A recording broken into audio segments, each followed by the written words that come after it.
who were you speaking to directly at the federal government? Who was your contact there? Well, my private conversations are my private conversation. With whom, Mr. Laskowski? As I said, those are private conversations, sir. C'est pas privé, mais It's not private, sir. Intervene for 1 second as the chair. I just want to procedurally remind Mr. Laskowski where he is. He's at a committee reviewing the Emergency Act in the House of Commons.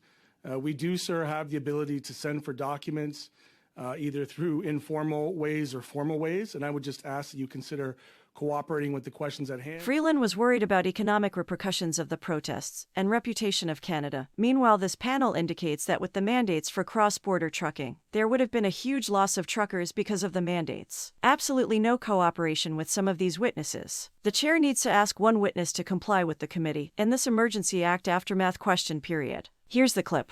I'd like to start off with you, Mayor Dilkens, and I'm going to start off with a statement that seems so obvious, but I think it bears repeating. As an elected official, as you are, as an elected official as I am, you represent the people who supported you and voted for you in the same fashion as those who did not. In your particular case, you represent all the citizens of your city, those who followed health measures, and those who protested against health measures. And while you may not personally agree with their positions, those who protested, nevertheless, you respected their minority opinions. You did not demonize those individuals. You did not stigmatize those individuals. You didn't call them names. You didn't call them racists, misogynists, and the type of language that any elected official should be saying to those who you don't agree with. Unlike our Prime Minister used that very divisive language. You stayed away specifically from that language, and you didn't pour fuel onto the flame. Would you agree with that statement? Well, I would say that it was a very difficult situation, and if I went back and reviewed 54 or 55 interviews that I conducted in the course of 6 days, would there be language changes I would make? Probably, but the temperature was already hot on the ground. This was unlike, I've lived in Windsor my entire life. But you didn't make it hot. I attempted to stay away, not to make it any hotter, and to try and find solutions to actually overcome a very difficult situation in Windsor. Right, and notwithstanding, and you didn't mention this in your summary, notwithstanding the personal threats against you personally, perhaps your family, suspicious vehicles parked outside of your house, those were isolated incidents, and you didn't use that as a springboard, again, to demonize those who were protesting in your city, correct? That's true. Right. And I'd like to, with the time that I have remaining, is to actually congratulate you with your leadership, because I think it represented, in my view, a gold standard on how to effectively coordinate all the partners responsible for the successful ending of this protest. You immediately knew about this event coming. You knew that the slow roll was happening in your city for a number of days.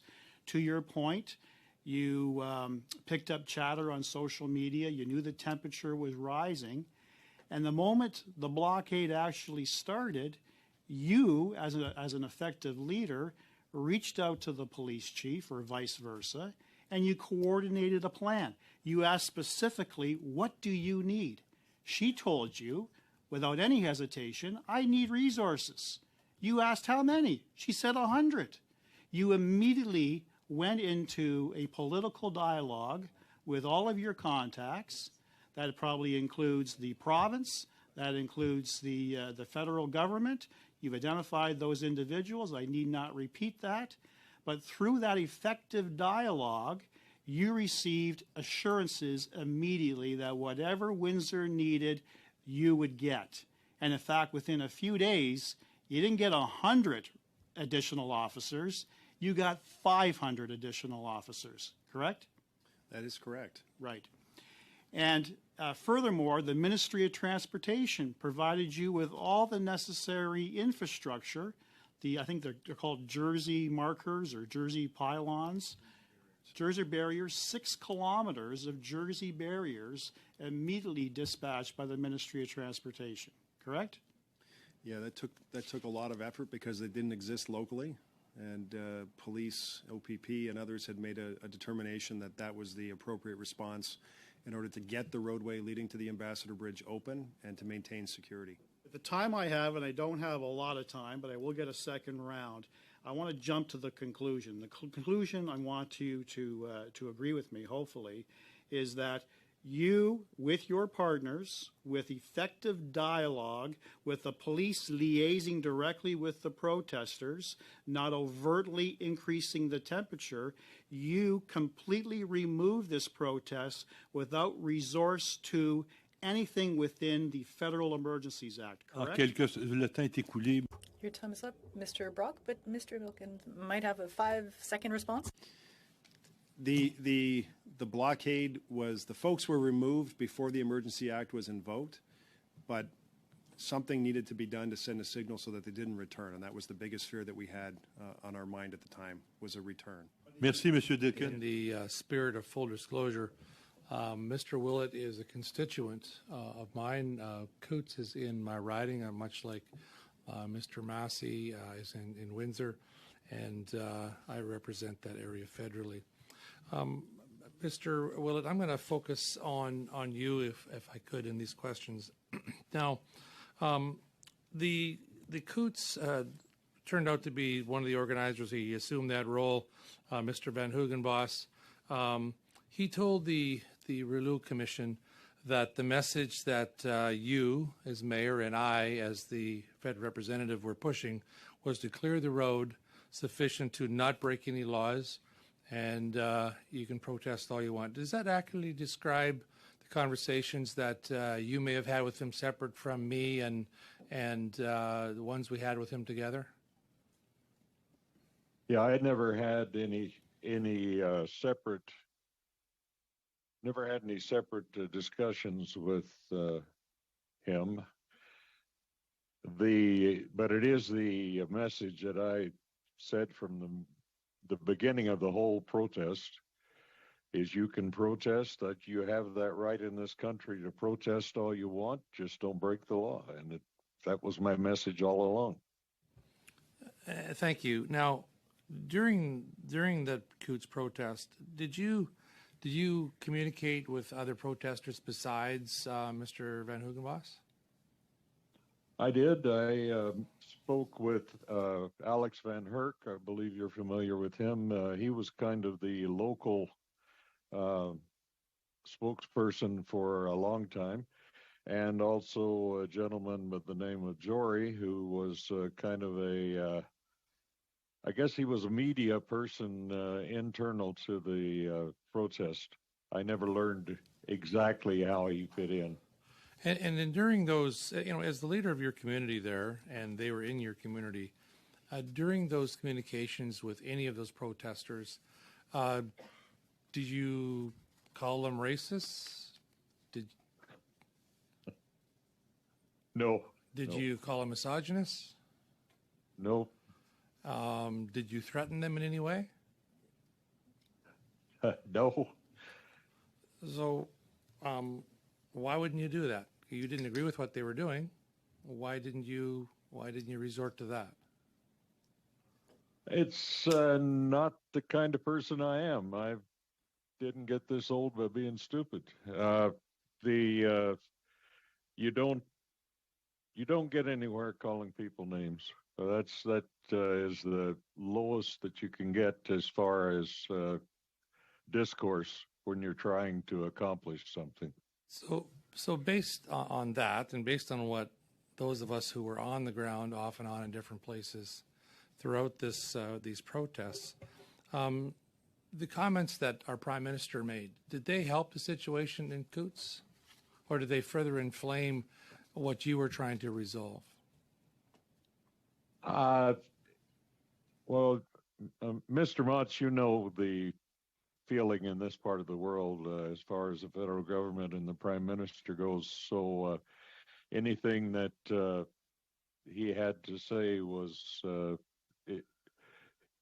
it's always taken in the way that everyone feels they're being attacked or that the federal government is stepping on people. So that would have been the reaction. Merci. Yes, you're Monsieur Motz.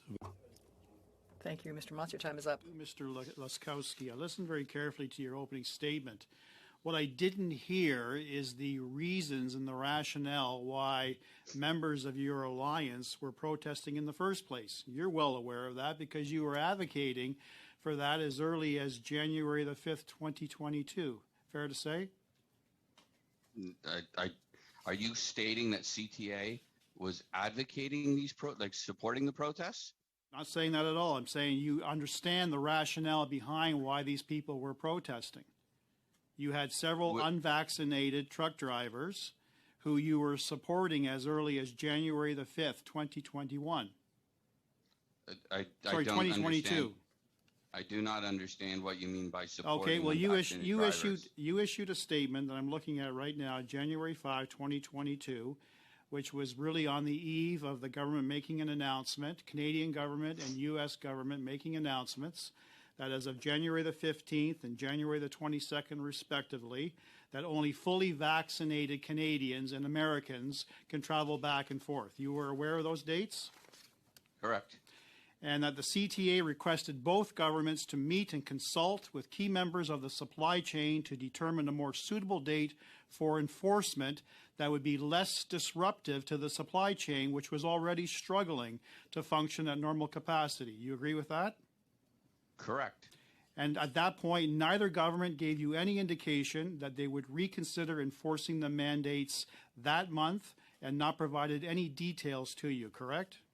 Correct. You indicated further that there was a modest uptick of drivers getting vaccinated at some companies, but there was a higher than normal turnover and others declaring their intention to leave the industry or seek employment in the provincially regulated sector over the impending mandate at the border, correct? Correct. You anticipated the industry was going to lose 12,000 to 16,000 cross-border commercial drivers if the mandate took effect that month, correct? Correct. And you quoted as many as 30,000 Canadian federally regulated drivers exiting the supply chain, correct? Correct. The CTA continues to caution the Government of Canada that implementing a domestic mandate on federally regulated carriers and their employees would further exacerbate the driver shortage, the disruption to the supply chain, and the rising costs on consumers. You stand by that statement? We do. That the CTA and your member companies have worked closely with the Government of Canada throughout the COVID pandemic to prevent the spread of the disease throughout the supply chain, and this cooperative relationship has helped make the industry safer, correct? Correct. That you strongly believe that the health benefits of vaccines are unquestionable, but that did not change the fact that any substantial reduction of commercial drivers when there's already an acute shortage would further disrupt a very fragile supply chain and the economy, correct? Correct. Simply put, the supply chain desperately needs more drivers, not less drivers, to deliver goods and products that we as consumers on both sides of the border depend on, correct? Correct. And therefore, the CTA was again calling on the Government of Canada to maintain the position it agreed upon in the summer of 2021 of exempting the trucking industry as an essential service due to the potential consequences to the economy. You maintained that position, didn't you, sir? Yes, I did. And at a minimum, Ottawa, thank you, at a minimum, Ottawa must exempt commercial truck drivers, mechanics, and those who work outdoors from the domestic mandate. You agree with that? Yes. Thank you. Those are my questions. Mr. Laskowski, I have a few questions for you. I'd be interested to know this. Were you consulted within your association prior to the invoking of the Emergency Measures Act with the regulations and decrees that followed? We were in constant contact with, I think, in my, just so you understand how the alliance work, it's a provincial associations across Canada belong to it. So my counterparts throughout Canada were in constant who were impacted by these blockades at the borders I mentioned, were in constant contact with their various levels of government, as was I. Avec qui précisément? Who were you speaking to directly at the federal government? Who was your contact there? Well, my private conversations are my private conversations, but we were in constant contact with a number of officials and the relevant officials at all levels of government. Avec qui, Monsieur la... With whom, Mr. Laskowski? As I said, those are private conversations, sir. C'est pas privé, monsieur. It's not private, sir. Intervene for 1 second as the chair. I just want to procedurally remind Mr. Lakowski where he is. He's at a committee reviewing the Emergency Act in the House of Commons. We do, sir, have the ability to send for documents either through informal ways or formal ways, and I would just ask that you consider cooperating with the questions at hand. Certainly, it's not going to put you in any kind of legal issues to be forthcoming in your answers. Thank you. Thanks, Mr. Chair. Alors, je vous repose la question. So I'll ask you once again, Mr. Laskowski, who were you communicating with within the federal government? CBSA, Health Canada, Transport Canada. That would be the most relevant agencies, I would say. Mais qui... But whom specifically within these agencies? The officials responsible for border crossings and dealing with public health. Est-ce que vous pouvez nous donner les noms? Could you provide the names of these individuals, please? Well, what names would you like, sir? The one I you dealt know. with a lot of, le nom des gens. The names of the people you spoke with. I deal with multiple people at Transport Canada, at CBSA, and at Health Canada. I'd have to look through all my Rolodex to go through them all. Would you like them all? Oui, s'il vous. Yes, please. If you could send those to us. The other question, did you speak with someone within the Department of Public Safety? Yes. Qui précise? Who specifically? Well, it would be directly with those responsible at CBSA for cross-border Mais des safety. noms, monsieur. But some names, Mr. Laskowski. Again, I'd have to go through my Rolodex and get you all these names. Est-ce que c'était avec des... Was it with officials or representatives from the minister's office or other officials, public servants? CTA deals with individuals both at the bureaucratic level and at the political level. Et est-ce que vous... Do you often deal with these people? Because now you're not even able to name one of them. Well, exactly, sir. I don't understand, what it is that you want with names. Like what? Je veux le nom des... I want the names of the people you spoke to within the office of the Minister of Public Safety. Sure. Well, I can't remember all the names off the top of my head. Not all of them, un nom. One name. So please bring the questions back through the chair just for the purpose of making sure our guests have the ability to respond.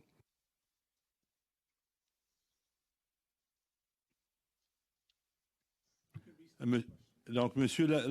Mr. Laskowski, I understand you're not in a position to name, not even one name of a person within the office of the department, the Minister for Public Safety.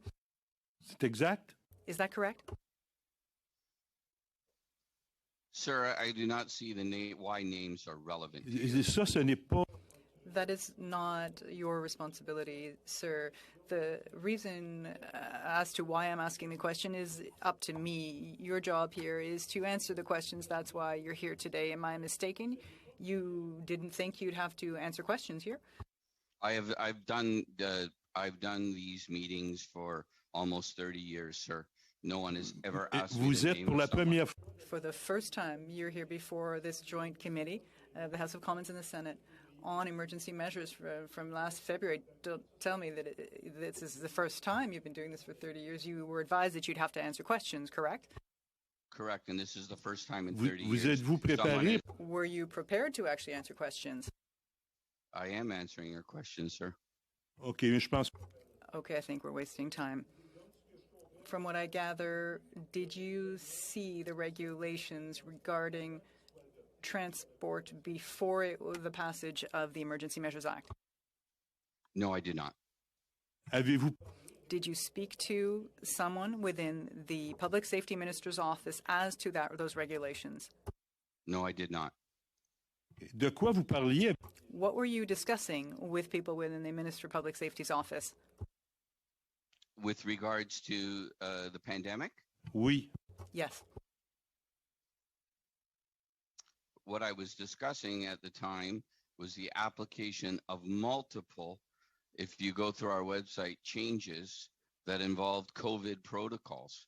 There were weekly conversations, sometimes daily conversations about how truck drivers and loads cross the border, sir.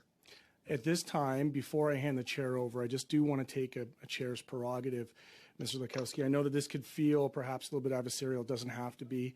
But I do want to remind you, sir, that this is not like any other committee that you've attended here in the House of Commons. This is dealing with the Emergency Act, which is a significant thing in terms of its precedence and the impact and the national import and security. So I would ask, sir, that when you finish this meeting, you consider working with your administration to provide the answers to the questions that were put to you. The names are germane. They might not be to you, sir, but to this committee they are. And I would just ask your cooperation in providing in the fullness of detail, notwithstanding the fact that you probably don't recall them offhand tonight, but you can submit them through the clerks. But I do want to just, again, emphasize the importance of this committee and the nature in which your candor and honesty is required. I've given you my candor and my honesty, Mr. Chair, and be happy to cooperate. If you give me specific topics and who I spoke to, be happy to answer that. Okay. Well, at this point, I will hand the chair back over and I'll proceed with my round. Merci. Alors, Monsieur, Thank you. Mr. Green, you have the floor for 5 minutes. Through you, Mr. Chair, to Mr. Lukowski. I'm going to go a little bit slower for the purpose of the meeting. And I want to get a sense out of your total membership. How many drivers on the road, coast to coast to coast, does the Alliance represent? So we represent over 5,000 trucking companies across Canada. And if you were to do an estimate, how many drivers would that potentially encompass? Oh, well, it's 5,000 companies. You know, I've got my senior VP, Jeff. What would you say on average we would have about estimate in terms of drivers in that membership? Between 100 and, let's say, 100,000, 120,000. So 85 to 95,000 vaccinated, still working day in and day out during the crisis this country was in throughout COVID, delivering goods and services to Canadians across the country, and 5 to 10,000 who, through personal choice, decided not to get vaccinated, just by round numbers. Is that about right, Mr. Wood? Yep, that's correct. Yep. Okay, perfect. So, Mr. Lukowski, in your opinion, I don't know if you got anecdotal feedback on this, but I'm trying to get a sense from you, sir. You alluded to this, and in questioning from Mr. Nukvi, alluded to how this movement that was supposed to be about truckers got co-opted by people way outside of the industry. Clearly, I mean, overwhelmingly not in support of the actual sector, the 95,000 people who did the right thing and kept working. So in your opinion, did you get any feedback around how many active members, actual truckers represented within the Alliance were actively involved in these blockades and convoys? Did they make themselves known to your association in any way, shape, or form? No, they didn't. But, you know, as I stated before and in a public way, very few people that were associated with these things. And you could see by the types of vehicles that were at the blockades were associated with our industry. That's right. We're going to probably spend quite some time unpacking what happened and hopefully responding to some of the recommendations that you all put forward in terms of ensuring that the proper consultation happens across all levels of government so that this doesn't happen again. And I think you were quite right in your assessment that even if it isn't an Emergency Act response, there needs to be something with higher specificity around our borders and infrastructures that might protect it from these types of processes. You had mentioned you had spoken to different levels of government. I think there was some confusion with you and perhaps the previous speaker, my colleague, Mr. Fortin. I'm going to ask you specifically, sir, what role did your alliance have in communicating with your provincial counterparts in the Ministry of Transport for Ontario? So we deal with all levels of government, including Ontario, our members out in British Columbia and Alberta. When you were in those discussions with specificity, was there ever any conversation around the Ministry of Transport perhaps targeting either the suspension of licenses or insurance to perhaps motivate licensed and regulated truckers to cease and desist these illegal activities? Did they consult with you around those conversations? Is it something perhaps that you brought up in any of your conversations? So the issue of how to move people away from borders was focused primarily on the federal government, as the trucks were, or the vehicles per se, were at the federal government. So our conversations with regards to dealing with how to remove vehicles from the roads or protesters from the road involved multiple agencies, including MTO. For example, at the Peace Bridge, we had public people on public highways running up and down the roads. So I'll ask you with a greater specificity, is it your opinion that if at any of those levels of government, if the Ministry of Transport had perhaps stated that if people do not move, that either their insurance or their license may be revoked? And the reason why we're putting these questions to you, sir, is because it's our duty, it's our mandate as a committee, and you may or may not know our mandate, is to see if it met the threshold, to see if we exhausted all other possibilities. And so we're turning to subject matter experts like yourself to try to figure out if those consultations happen. So is it your opinion that if that possible avenue was used, we might have averted it? The Canadian Trucking Alliance didn't bring those things forward to any level of government. With the briefest way possible, in your estimation, what was the cost to your alliance members, the 95% who continue to want to work and continue to move goods and services? What was the material economic cost to the impact and the disruption of the conference? Rapidement, Monsieur Laskowski, le temps est écoulé. Quickly, Mr. Laskowski, the time is almost up. Do you want me to answer that question, or? Oui, je Please. dis rapidement, s'il vous plaît. Yes, quickly, please. So I mentioned in the earlier comments, it was a general economic loss. You're probably looking at $100 an hour, if not more, for running a tractor trailer. So just think about all those trucks sitting in those queues, missing loads and just sitting there. So the economic loss on our industry was significant. There isn't an exact number.